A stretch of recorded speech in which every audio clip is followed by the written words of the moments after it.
Welcome friends. இன்றைக்கான Kerala lottery guessing பார்த்துருவோம். அதே மாதிரி நேற்று டபுள்ஸ், அதனால் கொஞ்சம் இன்றைக்கி வந்துட்டு கன்ஃபியூஸாக தான் இருக்கும். ஸோ ரொம்ப ஸ்ட்ராங் பண்ணி எதையுமே நம்ம ப்ளே பண்ணக்கூடாது. ஸோ இருக்கிறதுலே பெஸ்ட்டாக என்ன வந்திருக்கோ அதை கணக்கில் எடுத்துருக்கு. வாங்க இன்றைக்கான ஆல் போர்ட் நம்பர் பார்த்துடலாம். இதுதான் நம்மளுக்கான இன்றைக்கி கிடச்சிருக்க ஆல் போர்ட் நம்பர். இதை பேஸ் பண்ணி தான் 3 டிஜிட் எடுத்திருக்கு.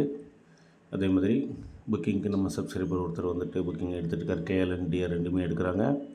உங்களுக்கு விருப்பம் இருந்துச்சுன்னா நீங்கள் வாட்ஸ்அப் மூலமாக கான்டாக்ட் பண்ணிக்கோங்க நண்பர்களே. அதே மாதிரி இன்றைக்கான 3 டிஜிட்டுக்கான பாக்ஸ் இது தான். அந்த நம்ம எடுத்திருக்க ஆல் போர்ட் நம்பரை பேஸ் பண்ணி தான் 3 டிஜிட் எடுத்திருக்கோம். அதே மாதிரி ஏபிபிசிக்கான நம்பர் இது தான் எடுத்திருக்கோம். ஸோ இதுதான் இன்றைக்கான பெஸ்ட்டு கெஸ்ஸிங்காக இருக்குது நம்ம சைடில். உங்கள் கணக்கில் என்ன வருதுங்கிறத நீங்கள் மேட்ச் பண்ணுங்கள். கண்டிப்பான முறையில் நல்ல ஒரு வின்னிங் எடுக்கலாம். அதே மாதிரி சேனலை மறக்காமல் ஒரு லைக் பண்ணி ஷேர் பண்ணுங்கள். சப்ஸ்கிரைப் பண்ணாதவங்க சப்ஸ்கிரைப் பண்ணிக்கோங்க நண்பர்களே. நெக்ஸ்ட் வீடியோவில் பார்க்கலாம். நன்றி.